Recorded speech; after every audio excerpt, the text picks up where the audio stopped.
Hey everybody, it's Rick, and this is the video for week 4. Hopefully you'll find this reading interesting. We're going to be talking about faith development, faith formation in college students. And this is usually one of the weeks that's really interesting because we're going to ask you to interject your own story into some of the theories that you're reading about this week in the assignment that's coming up. So hopefully that's helpful. A couple things I just want to say as you dive into the readings. First is we're going to be reading James Fowler's theory of faith formation and faith development. It's kind of a classic theory from the 1980s. And in many ways, it's similar to Erikson's because it's a classic stage theory where you move from one stage to another. Fowler talks about a pre-stage all the way through stage 7. It's kind of similar in that way to Erikson's model in terms of the number of stages people go through. And it's also really important that both models are very similar and that talks about that there is some sort of movement or some sort of crisis, maybe even that moves you from one stage to another. So that's a similarity from Fowler's theory to one we've read about earlier in the course.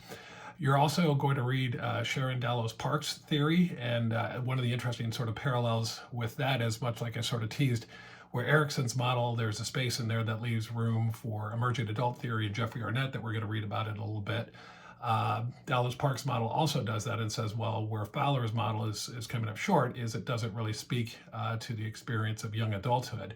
And that's where she begins to talk about this idea of shipwreck and meaning making and how do young people especially come to grips with questions that they begin to see in their life or feel in their life as they move from, being an adolescent and through college and begin to experience life on their own, and then maybe begin to come to a spot where they're not sure that they believe everything that they've been taught, or what they've been taught doesn't seem to fit their experience. And so, just like there I said, Arnett sort of is embedded a little bit in Erikson. Daloz Park's is embedded a little bit in Arnett. And so that's just one of the things to think about. And then the other theory, or the other person you're going to be reading a lot about, is Christian Smith.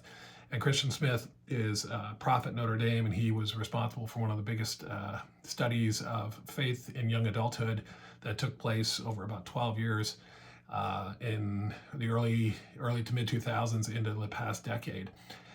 Souls in Transition was one of the books that he wrote. It's really interesting. It's a lot about student stories. He interviewed hundreds of students and talked about their faith formation.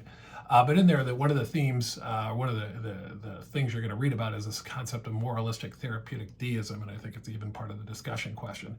And it's just really interesting. It's the idea that what Christian Smith found in the young people he talked to when they asked them to describe his faith, he found those sort of 3 themes. One is this idea of moralism.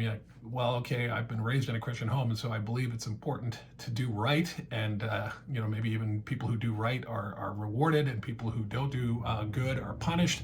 So this idea of it's important to be a moral person, but maybe Smith has pointed out there's a difference between being a moral person and a person of faith. And what he saw in young people was moralism was really the thing. And then this idea of therapeutic, and that's the idea of, well, my faith exists, our faith exists, maybe the part it plays in my life is to help me feel okay and be okay in my life. And so this idea is that my faith isn't my belief in God isn't responsive. I don't have a response because of my faith in God. It's this idea that faith provides me help to get through my daily life, and might be through struggles or things like that. So in some ways, there's some similarities in some of the transitions and challenges that you see in other models, but this idea that it really is about therapeutic, this idea of it's being focused on me. Faith is inwardly focused, maybe more than outwardly focused.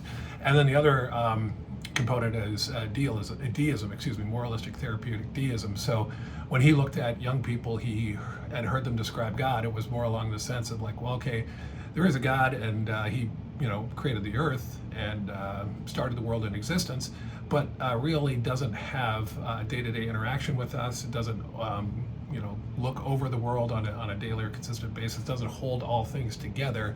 It's almost like the idea that, if you want to think of God created the world as a clock, and back in the day you used to have to wind clocks up, and so God created the world as the earth. He wound it up, set it off in a corner, and now he's done with it, and it's just running on its own.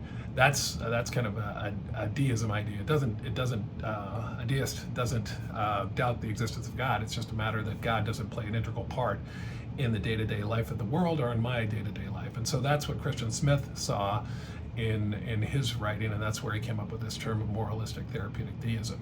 So those are just some things to think about as you dive into the readings this week. As always, if you have any questions, feel free to reach out, email me or text me. And thanks for watching, and we'll talk again.